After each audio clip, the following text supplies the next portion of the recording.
Hello friends, मैं दीपांजलि स्वागत करती हूँ आप सभी का अपने यूट्यूब चैनल पे। आज का जो हमारा टॉपिक है वो है समास। तो दोस्तों, ये जो समास टॉपिक है ये एटलीस्ट 2 या 3 मार्क्स का हमारे यूपी टेट में आता ही है। आपके 2-3 क्वेश्चंस आपके नॉर्मली दिए जाएंगे कि इसमें समास बताइए, या फिर कुछ क्वेश्चंस आपके पैराग्राफ में से भी दे दिए जाते हैं। ठीक है, चलिए स्टार्ट करते हैं कि समास क्या है। समास एक प्रक्रिया का नाम है। पहले तो ये ध्यान रखिए, समास किसी वर्ड को नहीं बोलते हैं। हाँ, उस प्रक्रिया से गुजरने वाले शब्द को ज़रूर हम लोग बोलते हैं समस्त पद, ध्यान रखिएगा।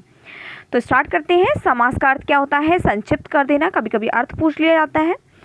और समास के लिए सबसे पहले बेसिक स्टार्ट करते हैं, जहाँ से आपकी जानकारियाँ स्टार्ट होती हैं, जहाँ से आपको पता है। जैसे हवन सामग्री एक शब्द लिखा हुआ है, तो ये जो शब्द है इसको हम समस्त पद बोलेंगे। ठीक है, ये जो हवन सामग्री लिखा हुआ है तो इसको हम क्या बोलेंगे? एक समस्त पद बोलेंगे।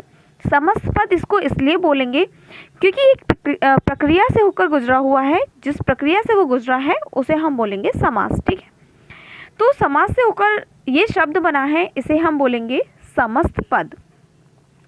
अब आपको क्या किया जाता है? समस्त पद के कुछ एग्जाम्पल दे दिए जाएंगे और पूछेगा कौन सा समास है। ठीक है, तो पहले तो समस्त पद को समझ लेते हैं। जो समस्त पद है वो 2 पद से मिलकर बना है। पहला प्रथम पद, जैसे कि हवन लिखा हुआ है, हवन को हम बोलेंगे प्रथम पद। बाद में हमारा लिखा हुआ है सामग्री, इसको हम बोलेंगे द्वितीय पद। ठीक है, द्वितीय पद। अच्छा, इसमें क्या है? समस्त पद आपको दे दिया जाएगा। ठीक है, तो अब इसमें आपको पता होना चाहिए समस्त पद में कितने पद होते हैं। समस्त पद में 2 पद होते हैं, प्रथम पद और द्वितीय पद। 2 पॉइंट हमारे क्लियर हो गए। तीसरा पॉइंट आता है कि जैसे अगर शब्द दे दिया हवन के लिए सामग्री, तो फिर ये क्या है? ये है आपका समास विग्रह। समस्त पद में जब हम विभक्ति और योजक चिन्ह जो कि गायब होता है उसको अगर हम यूज कर लेते हैं तो वो हमारा बन जाता है समास विग्रह। देखिए, पहले जो हमारा वर्ड लिखा हुआ था वो क्या लिखा हुआ था? हवन सामग्री। ठीक है, लेकिन बाद में जब हमने इसका विग्रह अगर हमसे पूछा जाए कि हवन सामग्री का विग्रह क्या होगा, तो यानी कि ये जो बीच के गायब शब्द होते हैं, हवन और सामग्री के बीच में शब्द छुपा हुआ है, वो कौन सा है? विभक्ति और योजक, या उसको बोल सकते हैं अव्यय। तो के लिए जो है वो विभक्ति भी है। ठीक है, एक विभक्ति लगी हुई है। ये कारक तो आपको पता है, नहीं तो मैं बता दूंगी आपको नेक्स्ट वीडियोज़ में। ठीक है, तो यहाँ ध्यान रखना कि जो समस्त पद है उसमें, अब इसमें पॉइंट मैंने क्या क्या आज अभी बताए हैं कि समास का अर्थ क्या होता है? संक्षिप्त कर देना। और हवन सामग्री, इस तरीके के जो वर्ड्स होते हैं जिसमें विभक्ति चिन्ह, योजक चिन्ह या अव्यय का लोप हुआ होता है, समस्त पद कहलाता है। और समास विग्रह, जिसमें विभक्ति और योजक चिन्ह हम जो गायब हुए शब्द होते हैं उनका हम यूज़ कर लेते हैं। आगे बढ़ते हैं थोड़ा सा। समास प्रक्रिया द्वारा बना शब्द हमारा क्या कहलाता है? समस्त पद, या फिर उसको एक और नाम है सामासिक पद। समस्त पद या फिर सामासिक पद। ध्यान रखिए, बहुत से एग्जाम में, मोस्टली यूपी टेट में तो ये वाला एक क्वेश्चन आ भी चुका है कि समस्त पद सामासिक प्रक्रिया द्वारा बना हुआ शब्द क्या कहलाता है? समस्त पद। ध्यान रखिए, अभी मैंने बताया था कि समास जो है एक प्रक्रिया का नाम है और उससे बना हुआ शब्द समस्त पद या फिर सामासिक पद कहलाता है। अब बात करते हैं समास का तात्पर्य क्या है। समास का जो तात्पर्य है वो संक्षिप्तीकरण, वही मैंने बताया था, संक्षिप्त कर देना। दूसरा पॉइंट ये रहा। थर्ड पॉइंट हम लोग बता रहे हैं समास का विलोम क्या होता है। बहुत से लोग कंफ्यूज होते हैं, समास का विलोम जो है वो विग्रह कर देते हैं, लेकिन ध्यान रखिए दोस्तों, समास का जो विलोम होता है वो व्यास होता है। नेक्स्ट, जो संधि का कभी कभी विलोम पूछ लिया जाता है, तो ध्यान रखिए संधि का जो है विलोम उसे कहते हैं विग्रह। ठीक है, समास के विलोम को हम व्यास ही बोलते हैं। समास में 2 पद होते हैं, वही हमारा जो समस्त पद है उसमें 2 पद होते हैं। ठीक है, तो कभी कभी पूछ लिया जाता है आपसे कितने पद होते हैं। अब बात करते हैं समास के भेद, समास के कितने प्रकार होते हैं। अब बहुत से लोग कंफ्यूज होते हैं, कोई कहता है 4, कोई कहता है 5, तो कोई कहता है 6। अब हम लोग कंफ्यूज, आखिर कौन सा हम टिक लगाएं, समझ में ही नहीं आता है। तो देखिए, पदों की प्रधानता के आधार पर अगर आपसे कहा जाए कि पदों की प्रधानता के आधार पर समास के भेद बताइए या समास के प्रकार बताइए, तो आपका आंसर क्या होगा? 4, यानी कि 4।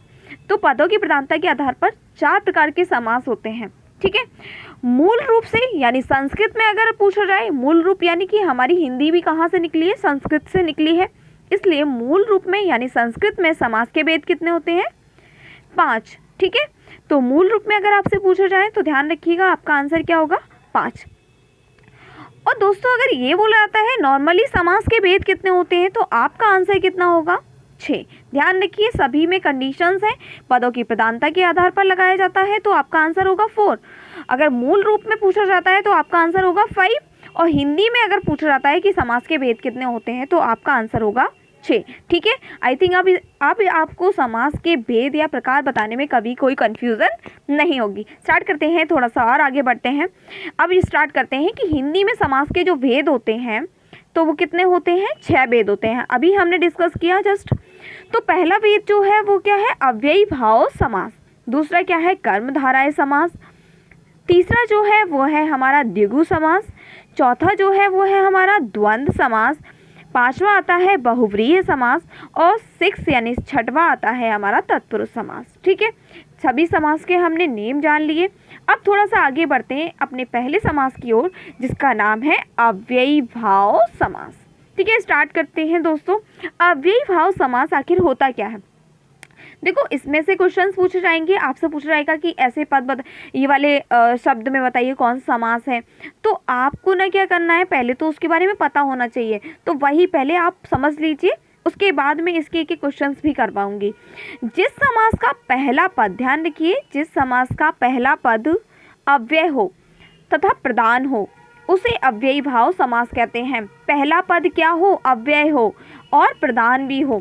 तो पहला पद अव्यय हो, जैसे कि यहाँ पे जो वर्ड आया है आ जो वर्ड है वो अव्यय है। ठीक है, अनु, आ, प्रतिभर, है ना, ये सब आपके अव्यय शब्द हैं। अव्यय को या यूं कहें थोड़ा सा आप उपसर्ग भी बोल सकते हैं, लेकिन कंप्लीटली नहीं बोल सकते। ठीक है, तो कुछ उपसर्ग, अव्यय यानी उपसर्ग बोल सकते हैं। ठीक है, तो यहाँ पे अव्यय अथवा उपसर्ग यहाँ पे ले लेंगे, और उसके बाद वाला जो है शब्द वो आपका संज्ञा हो सकता है। ठीक है, तो जन्म संज्ञा, हर वो चीज़ जिसका कोई ना कोई नाम होता है, तो हर वो कंडीशन जिसका कुछ ना कुछ नाम होता है, हर वो चीज़ जिसका कुछ ना कुछ नाम होता है संज्ञा में आ जाता है।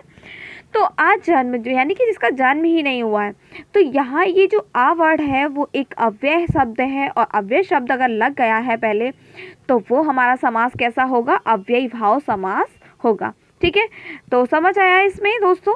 आगे बढ़ते हैं, थोड़ी सी ट्रिक जान लेते हैं। ऐसे तो बहुत सारे समास होंगे, कैसे किस किस को हम याद रखें, तो ज़रा देखो ट्रिक क्या है। शब्दों से पहले बा, यथा, बे, भर, प्रति, स, ये वर्ड जैसे कि लिखा हुआ है ना, तो ये शब्द अगर आ जाते हैं तो वह अव्ययी भाव समास होगा। जैसे कि देखो मैंने एग्जाम्पल भी दिए, प्रतिदिन, आजन्म, सहर्ष, प्रत्येक, इसमें देखो प्र आया है, यथा में यथा आया है, यथा में यथा आया है, प्रतिदिन, प्रतिकूल में प्रति आया है। तो ऐसे हम देख के पता कर लेंगे कि कौन सा हमारा अव्ययी भाव समास होगा। ये तो एक छोटी सी ट्रिक थी। यदि किसी संख्या में, अच्छा एक पॉइंट तो ये हो गया, और दूसरा पॉइंट क्या है हमारा वो भी देख लो।